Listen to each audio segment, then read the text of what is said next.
In the previous couple of videos, we were looking at arithmetic sequences. Now we're going to look at a different kind of sequence called a geometric sequence. Here are some examples.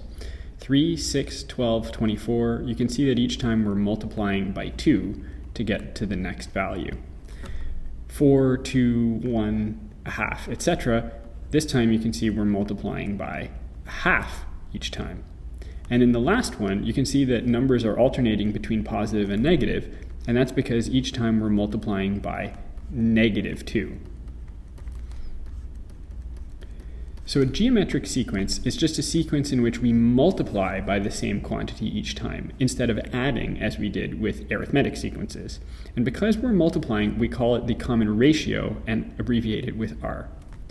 So for the sequence 1, 3, 9, 27, etc., the first term is 1, and the common ratio R is 3. Remember that we can also abbreviate the first term instead of as T1 as A, and we'll often do that. So for this sequence, where T1 or A is equal to 1 and R is equal to 3, the first term is simply 1. To get the second term, we take the first term and we multiply it by 3 in that space here. To get the third term, we're going to multiply by 3 again. So we're going to take 1 times 3 and multiply it by 3. Recall that exponents give us a way of abbreviating this multiplication. We're taking 1 and we're multiplying it by 3 twice, like that. To get to the fourth term, we take the term above, 1 times 3 times 3, and we multiply it by another 3. Again, using exponents, that would be 1 times 3 to the third. If you compare the exponents to the number of the term in the sequence, you can see that the exponent is always 1 less than the number of the term in the sequence. To get the fourth term, the exponent is 3. To get the third term, the exponent is 2. To get to the second term, the exponent is 1. So that makes sense if you think about it, because we're multiplying in the spaces between. So we're always going to be multiplying 1 less time than the number of the term we want to get to. Therefore, if we wanted to get up to the nth term, we would take 1 and we would multiply it by 3 n minus 1 times, because there's n minus 1 spaces to get to that nth term. If we want to generalize this to come up with a formula, then the first term is A. To get to the second term, we multiply by R in the space between. To get to the next term, we multiply by another R. That's AR squared. To get to the fourth term, we multiply by another R, so now we have AR cubed. Again, notice that the exponent is always 1 less than the number of the term we want to get to. Therefore, to get to the nth term, we would take the first term, A, and we would multiply it by R, the common ratio, n minus 1 times, because there's n minus 1 spaces. So we've just worked out the general term for a geometric sequence. For a geometric sequence with first term A and a common ratio R, the general term is Tn is equal to A, the first term, times R to the power of n minus 1. Let's look at an example then.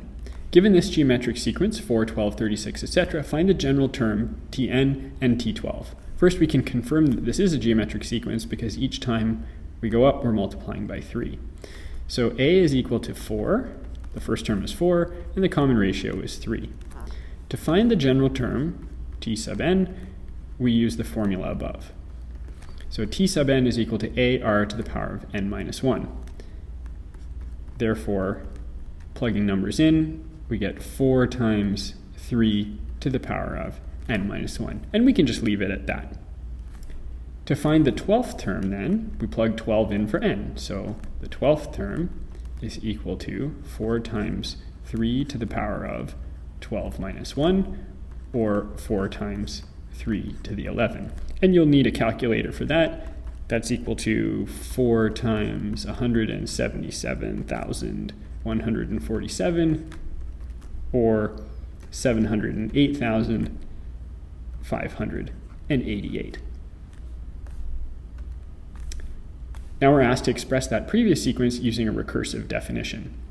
So the first term in the sequence was 4, so that's the first part of our recursive definition. And for anything else, any term is equal to the term before it. And instead of adding something as we did with the arithmetic sequence, now we're multiplying. So each term is 3 times the term before it. So any term is equal to 3 times the term before it. And this part of the definition, we need to put n is an element of the natural numbers, and this part applies when n is greater than 1.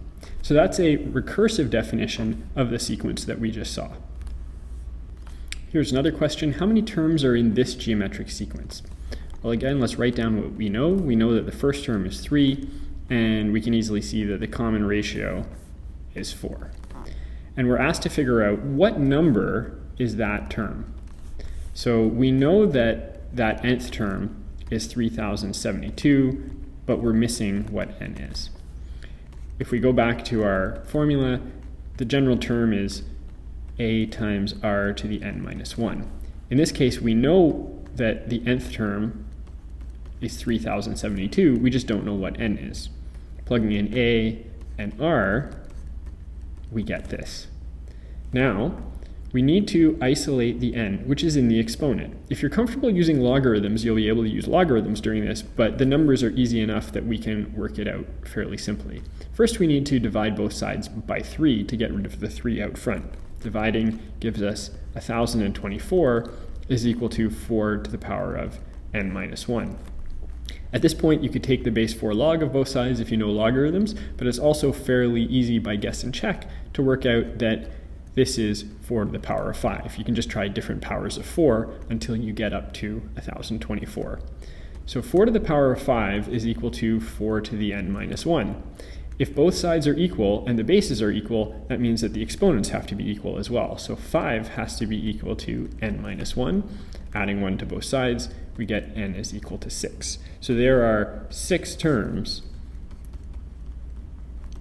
in that sequence. And here's another question. Find the 8th term in the geometric sequence that has a common ratio of 3 if the 4th term is 54. So r is equal to 3, and the 4th term is 54. There's a couple of different ways of doing this. One way of doing it is to recognize that if 54 is the 4th term, then by our general term, 54 is equal to ar cubed, because this is the formula for the 4th term. We know that r is 3, so 54 is equal to a times 3 cubed. Therefore, 54 is equal to a times 27, and dividing both sides by 27, you get a is equal to 2. Now that we know that the 8th term has to be equal to ar to the 7. Remember that number, as we saw before, that exponent is always 1 less than that number. And now we know a and r, so the 8th term is equal to 2, which is a, times 3 to the power of 7. And if you plug that into a calculator and evaluate it, you get 4,374. So that's one way of approaching it. Another way of approaching it is recognizing that to get the 8th term from the 4th term, you'd have to multiply it by r 4 times, because that's 4 spaces to get from the 4th term up to the 8th term. We know that r is 3, and we know that 54 is the 4th term, so you get 54 times 3 to the 4, and if you evaluate that, you'll also get 4,374. So a couple of different ways of approaching that type of problem. So that's an introduction to geometric sequences.